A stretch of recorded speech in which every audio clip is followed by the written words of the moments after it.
I call the order of Lamar City Council regular meeting Tuesday, October 17, 2023.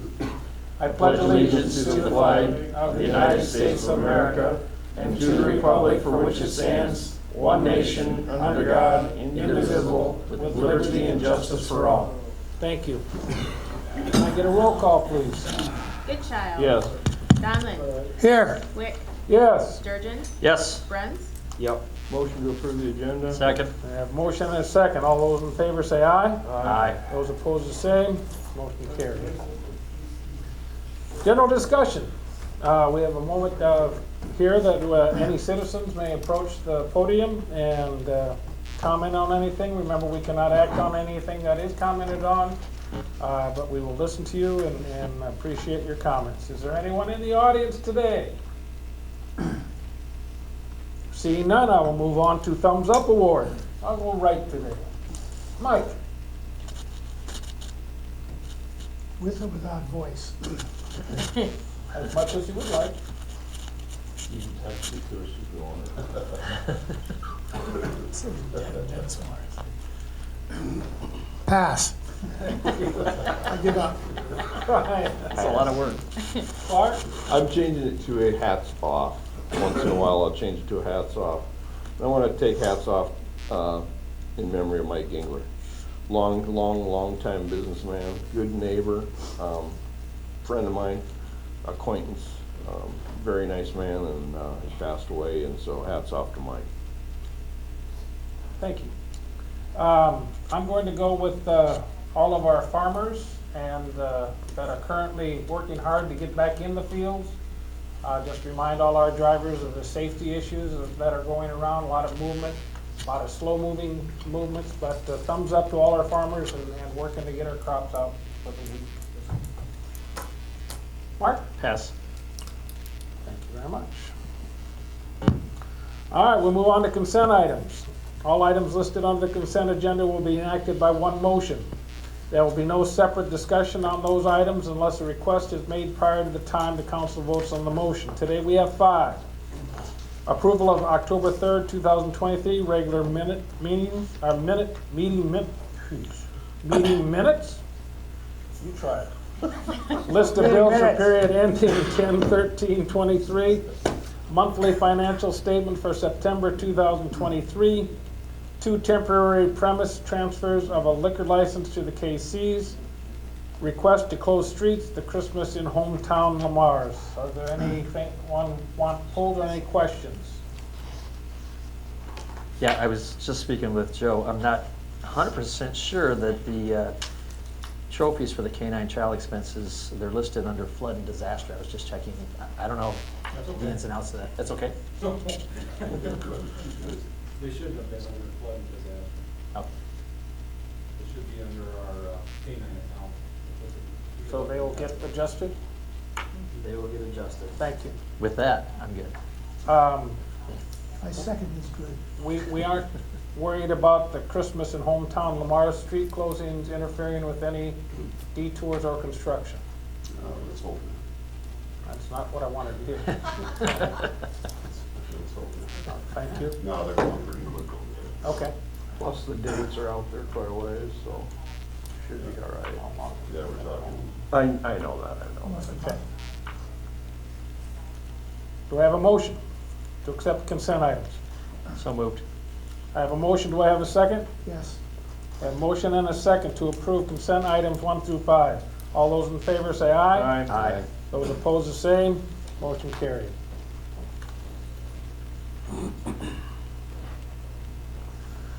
Move on to action items. First one is the police residency ordinance.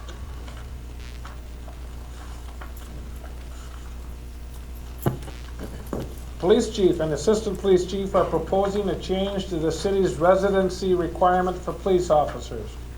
Currently, the requirement is 15 minutes or a general 10-mile radius of Lamar's.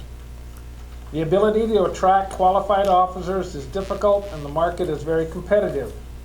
By expanding the residency range, the goal is to increase the pool of eligible officer applicants. The recommendation is the administration and the Public Safety Committee are recommending council proceed to a public hearing. We have Chief Vanderbeck here today Yes. to answer any questions or talk us through his proposal. So if you remember or recall, I think about 3-4 years ago, we finalized and we requested the 10-mile radius or a 15-minute response time. And what we found, I believe, is that it's a little bit too restrictive.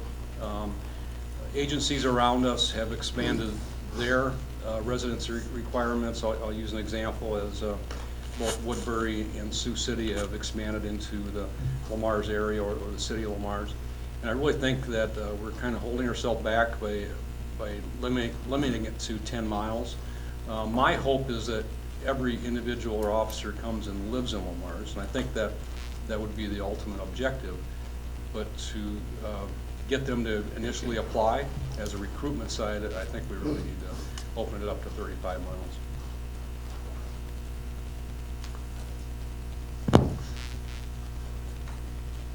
Did you want to talk any specific mileage, mile-wise, or no? You said 35? 35. 35, okay, thank you. Yeah, I noticed that wasn't on here. I noticed also, that's why I wanted Yeah, to. 35. We wouldn't be, would there be any restrictions that we wouldn't be supplying vehicles for that 35 miles? Officers would not be allowed to take a squad car out of the city limits to a residence, no. Oh, right, okay. All right. No, there's definitely advantages of living in town. You can stop home for break. You can, Right. so on holidays, maybe you can stop and visit. There may be advantages living out of town. Maybe somebody's hope is they have an acreage and they can drive to town. So Sure. there's advantages and disadvantages on both sides. Absolutely. Yeah, up at the courthouse, I see this in addition to the public safety. Each step is a step, so you go from like Merrill or Remsen to Lamar's, or Lamar's to the sheriff or the state patrol. We just have to make them stay where they're at here in Lamar's, and attract them and keep them. So I think this is a good idea. I'm not opposed to it at all. Motion to establish November 7th, 23 at 12 p.m. for a public hearing to amend the Lamar's Code of Ordinances, Chapter 35, Police Department. Second. We have a motion and a second. Further discussion. Hey, Jason, we don't have any for the city employees, correct? Not a consistent one. Okay. We've had various ones in the past. Water department is, Fire chief wants to say something. 30. No, mine has, we have it in the fire department. What's your restriction, Dave? 2 miles for full-time employees. Full, do we want to look at changing that The too? only problem with that is we use our full-time guys on callback to answer calls, so I really can't have them living 30 miles away. Or, well, I'm just trying to untie your hands as far Yeah, as, I'm honestly looking at maybe going our fire district, letting them live in our fire district, that'd be up to 15 miles in places. But right now, our code says 2 miles per hour. And right now, that you are not experiencing any problem. No, we're experiencing more problems on people leaving for pay than for What about- mileage. what But the about- volunteers I can let live anywhere they want, as long as I'm okay with it. So I do have a couple that live in Sioux City that fill shifts for us. Okay. On the paid on-call side. I can let those people live, but our full-time employees that are expected to come back in on their days off, they get 2 miles within the city limits right now. That's a policy, not a ordinance thing, though, right? It's in our ordinance, it's in our code It ordinance. is. in there. In that mix. Chapter 36. I know when I moved here, when I took the job, I had to live within 2 miles. okay. When I took the Since job, then, it's been I I mean, had relaxed. to as live. code enforcement you did, or? At that time, I was in engineering. Well, okay, When okay. I was hired, I had to live in the city limits as a department head. Because I know we relaxed that with multiple department heads that lived outside of town. And, you know, Bill Cole and, well, Joe, you know, we Because kind of our response issues, ours are a little different, Clark, that ours is a little more stringent. Right. Okay, I was just curious if we wanted to kill a couple birds with one stone here, but obviously not, so, yeah. I'm good Case by with- case. Yeah, case by case, or I'm good with what's on the table. Jason, what's the furthest out an employee lives outside Lamar's?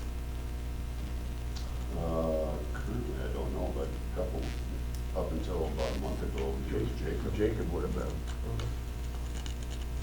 He was right down there in the corner of Wood by Mike's. Yeah, Doug, Yeah. are you the farthest? No. I've got a guy in Remsen, one in Merrill, and then me probably, Okay. But I will say, I used to work for the city of Sioux City, and they had a 10-mile residency, and that's why I left. Okay. Okay, I think we can deal with those issues on a case by case. Back to the, we have a motion and a second to establish November 7th, 2023 at 12 for the public hearing to amend Lamar's Code of Ordinances, Chapter 35, Police Department. All those in favor say aye. Aye. Those opposed, the same. Motion carried. Moving on. 2023 Southview Industrial Park Project Award of Contract. The council set this as the date to consider the bids received for the 2023 Southview Industrial Park Project. Bids were received and opened on Wednesday, October 11th, 2023 at 10 a.m. A total of 9 bids were received. The bid tab is attached. The recommendation is that the administration and JEO recommend awarding the project with the alternate to the lowest bid. The financial impact, the cost will be paid from water, wastewater, and TIF. And we have someone to speak to it. Baylor Bastian from JEO Consulting Group, 1909, Dakota Avenue, South Sioux City. I'm just here to answer any questions you may have. Got a good number of bids on it. My estimate, once again, was $2.2 million. Lowest bidder for combined alternate was around $1.87 million. If you guys have any questions, I'm here to answer them. And I always just put this out as a disclaimer. My recommendation is only taking into account bid prices and against my estimate, not necessarily the city's budget or anything of that nature. So I just wanted to put that out there. The only thing I don't believe we've ever worked with Penrose before. I don't know them specifically. Have they done on the project you're working on? Yeah, and I have worked with Penrose. I've never had an issue with them. I've never worked with them on a project to quite this scale, but they've always been responsive and have done quality work. On time. Yep. Projects of this kind are becoming more competitive in general, or are we just lucky we got so many bids? It's probably a result of the climate. I feel like there's not out in the general area on the schedule for next year, so people are being a little more aggressive and maybe going outside more of their general footprint. You know, one of the representatives, when we opened, made the comment that the timing was good for this bid. Make a note of the timing. Exactly. So what exactly is our goal with this? Mark, you can probably help out here. So What are they gonna do? yes, what's our goal here? So we're creating half-acre to acre lots for light industrial, commercial. The first lot we sold was to Pet Parlor. We don't offer those size lots right now. I would imagine the trades, it'd be attractive to them. Commercial type businesses that don't fit well in town, such as Pet Parlor because of the noise the animals make. Pride Group with their laundry facility, those types of businesses. Storage units that we don't want in maybe right next to an industry that might be able to grow. And so in our industrial park right now, if we sell a lot to a smaller business, we're gonna sell them 3 or 5 acres when they might only need a half an acre to an acre. By reducing the size of the lots, we can get more for the lots. And we sold Pet Parlor a lot for $2 a square foot, which produces, you know, $100,000, a little over 100,000. I would suspect that we'll price these lots somewhere between that $2.75 and $3 a square foot price range.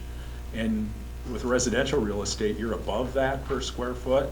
And if we did that, that development will generate somewhere between 1.75 million and 1.9 million. And I compared with some of our communities in northwest Iowa and the going rates for industrial ground right now. And $3 a square foot isn't out of line these days, because it's been pretty consistent among my peers that it costs $100,000 to put infrastructure in an acre of ground. And so in order to recoup that, we need to raise our prices.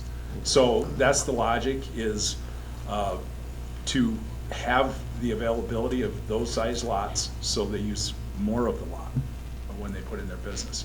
And my history has said those are popular, those smaller lots. You know, they pay a little more per square foot, but their total purchase price isn't as great as if they had to buy a 5-acre lot. And we don't tap the general fund for this. Right, that was my next question. So Joe, do we want to use wastewater and water? I realize probably because of the infrastructure we're talking, is that correct? Mark, is that correct? Why we'd be using that? Well, I put that down. Okay, but is that why you're Yeah, thinking? I would split it between, when we put water in, take it out of water. Sure. Put sewer in, we'll take it out of wastewater. Okay. I put TIF down there because right now, typically, then we do storm sewer out of storm sewer fund, and we Right. do roads out of road use tax. Right. But right now, both storm sewer and road use are, I think it shows in here. Lagging? Yeah, very low. Uh-huh. So to find another source to pay for it, TIF is, that area is in the current TIF, urban renewal area. So that's an option, or we can create a new one because the current one is off to I was expire. gonna say, that sunset's in 24, correct? 26. Or 26, okay. Yeah, so in order to get our money back, you'd either have to extend or create a new urban renewal area specifically for that spot. And that would be action you'll have to take in the future, is to create that. Any other questions? But it does sound like we'll get our money back selling the little lots. Yeah, according to how Marcus penciled it out for pricing lots. Do you have a lot of interest, Mark, or at least tire kickers, or? I've got a letter of intent at my desk right now, and there are some tire kickers out there. Okay. It's like anything, they gotta see it. I get it, yep, I get it. I'll make a motion to adopt resolution number 2344, awarding the contract for 2023 Southview Industrial Park project, including the alternate, to Penrose Construction in the amount of $1,871,586.25. I have a motion, do I have a second? Yes, I have a motion and a second to adopt resolution number 2344, awarding the contract for the 2023 Southview Industrial Park project, including the alternate to Penrose Construction, the amount of $1,871,582.25. Can I have a roll call, please? Sturgeon, Yes? Wick, Yes. Goodchild, Yes. Donlin, yes. Bruns, Yes. Motion carried. Thank you, everyone. Moving on to discussion items. Jason? A couple updates, plywood trail, Mark, you asked, they were anticipating starting the 17th, I believe. I put it on my calendar. They're delayed a week because of the recent rain. So put it on your calendar, Mark, for next week. I'll call you. Okay, let's talk plywood trail for just a minute, as long as you're there. Just in the proximity of a few of those new houses around the corner there of NIPCO, just in between NIPCO and Merrill, there's a couple very, very steep grades that come down to this trail. I am very concerned, what are they going to do with that area? Is that going to be seeded into grass? Is it gonna look like crap, or is it gonna be a retaining wall? There's retaining wall in a Retaining couple of wall. spots. That huge, that size? Well, Because there's one that there's a mountain to climb. I think there's a retaining wall, okay, so once you get that, what is that road called? That's that little driveway, that little road that goes into those four. Oh, how, Kern. what is it? Kern Drive, Okay. K-E-R-N. So if you look at that driveway, I believe, yes, the original plan was around that entire curve was gonna be a retaining wall. Okay, but then, prices came in way up there. Okay, So the retaining wall was an obvious place to cut. So McClure redesigned, and now, everything, I would say, south of that driveway has been graded, mm-hmm, and there won't be any retaining wall, but everything north of that curve, where this kind of comes down and then it's a cliff, that will be a retaining wall. so the graded part, how is that gonna, how is that going to be, It'll be seeded. who's gonna be responsible for mowing it? Because when I drive out east of town, and I see the CN Railroad with weeds that are 6 miles high, that's gonna be, it won't be the landowner's responsibility I more. don't know who mowed it before. I don't know if it was mowed. Well, it's something I think we should know. Well, it's actually, Because- we looked into it because there was a question. That's gonna be, It's actually not as steep as it was before. okay. Before it was more of a drastic drop. Just because the vegetation has been scraped off, it looks that way, and the one landowner that had some complaints about noise, because there's no vegetation there, so once we get it reseeded and get it back, it's actually going to be better than it was, noise-wise and slope-wise. Still who posted? But Probably whoever, I don't think anyone mowed it before, I mean, it should be just natural grasses.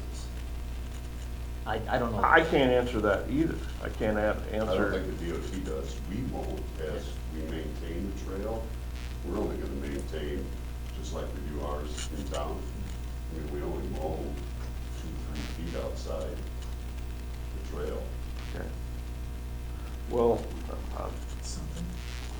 I think it's something that needs to be thought about, because if it's natural grasses and you get plastic bags and beer cans and everything else thrown, weeds in there, it's gonna look like crap. And I'm very concerned, because it is extremely steep. And I don't think there's a lawnmower person in the world that would disagree with me.